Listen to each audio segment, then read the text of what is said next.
Florence Verrione, et je suis actuellement en Dordogne sur la ferme de mon jeune frère qui a planté des noyers et des chênes truffiers. Je m'appelle Pierre Valade, j'ai racheté cette exploitation il y a 2 ans environ, qui était une exploitation céréalière. Et on a démarré la plantation de noyers et de chênes truffiers l'hiver dernier. Donc nous sommes en Dordogne, Périgord vert, donc le nord de la Dordogne, et sur la commune de Mareuil.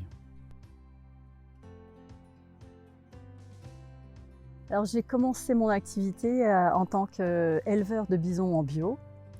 Et lorsque mon frère a décidé de se lancer dans l'aventure de l'agriculture biologique, eh bien, j'ai trouvé tout à fait normal de venir et de le soutenir dans ce projet. Je trouve ça très noble et vraiment très bien. On a passé une partie de notre jeunesse à la campagne, donc on a grandi sur une ferme. Donc ma sœur a repris l'exploitation. Moi j'ai travaillé sur un métier complètement différent, j'ai travaillé dans la finance. Et il y a quelques années, j'avais envie de faire un projet agricole et j'ai trouvé cette exploitation et l'aventure a démarré.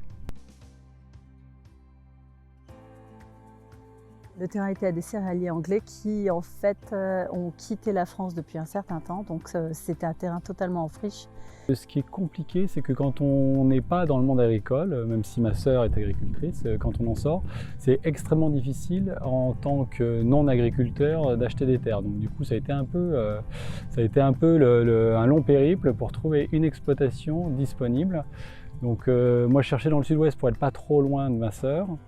Et en fait je suis tombé sur cette exploitation qui avait plusieurs avantages. Le premier c'est que enfin on le voit, c'est un îlot d'un seul tenant, donc ça c'est quand même beaucoup plus confortable à travailler. Et l'autre élément c'est qu'il y a une source en eau. Et en fait, quand on se lance dans un verger, le paramètre eau, on l'a vu cette année, c'est un des paramètres les plus importants. Donc tout s'est goupillé et c'est comme ça que voilà, le hasard des choses fait qu'on est arrivé là.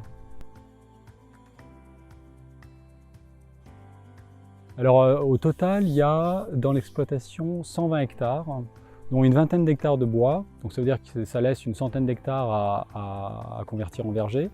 La première phase, donc l'hiver dernier, on a planté 20 hectares de noyers et 25 hectares de chênes truffiers. Donc ça a été une grosse première année en termes de plantation. Donc cette année, on va recommencer les plantations donc dans fin novembre, début décembre. On va recommencer les plantations, donc on va repartir sur 20 hectares de plantation de noyers et une dizaine d'hectares de chênes truffiers. Alors déjà, on est dans le Périgord, donc ça paraissait assez logique de planter des arbres qui poussent localement. Les fruits à coque, l'avantage c'est qu'il y a beaucoup de choses qui sont automatisables, donc ça permet d'avoir un verger quand même d'une grande taille et de le faire avec un nombre d'individus assez restreint. Donc ça veut dire qu'en pleine récolte, on sera 4 au lieu d'être sur un verger comme ça, si c'était des pommiers, on serait une centaine à récolter des pommes. Donc il y avait ça en tête quand on s'est lancé là-dedans.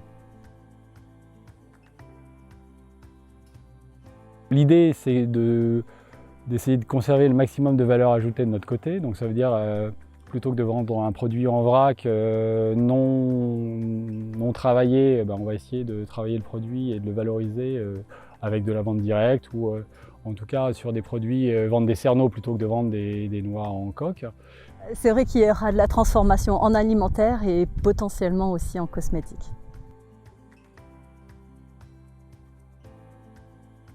Moi, je suis déjà en bio sur ma ferme en Creuse, l'élevage de bisons, mais ici, c'est en conversion bio.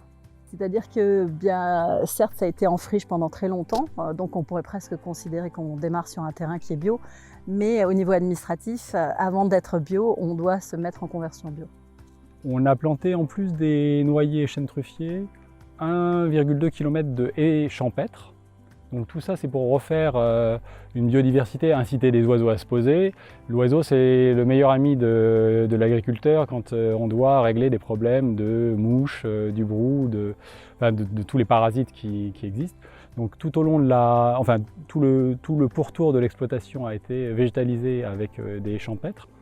Et dès qu'on aura le temps, on mettra aussi des petits pylônes pour attirer les chauves-souris. Donc en fait l'idée c'est que la nature on aide la nature et que la nature nous aide aussi à optimiser, parce que quand on est en bio, c'est vrai qu'il y a énormément de choses qu'on doit traiter naturellement, et les oiseaux ou les chauves-souris font partie de nos alliés là-dedans. C'est sûr que quand on se lance dans un verger, on sait que les 5 premières années vont être extrêmement consommatrices de liquidités. On doit déjà acheter l'exploitation, on doit acheter les plants, acheter le système d'irrigation, parce que ça c'est obligatoire, acheter le matériel agricole. En fait, on commence par négatif pendant des années. Et c'est sûr que ce sont des projets qui sont lourds à supporter d'un point de vue financier. Et c'est vrai que le fait d'avoir un appui financier, ça aide énormément l'avancée du projet. Après, c'est une cause noble qui a quand même des conséquences sur l'environnement, et ça, c'est ce qui nous passionne aussi. Et grâce à Carbon-App, donc on a reçu le label bas carbone qui nous a été octroyé par le ministère de la Transition écologique. Et pour développer le projet, et surtout pour tenir les années où il n'y a aucune production, c'est sûr que faire appel aux fonds extérieurs, c'est une nécessité.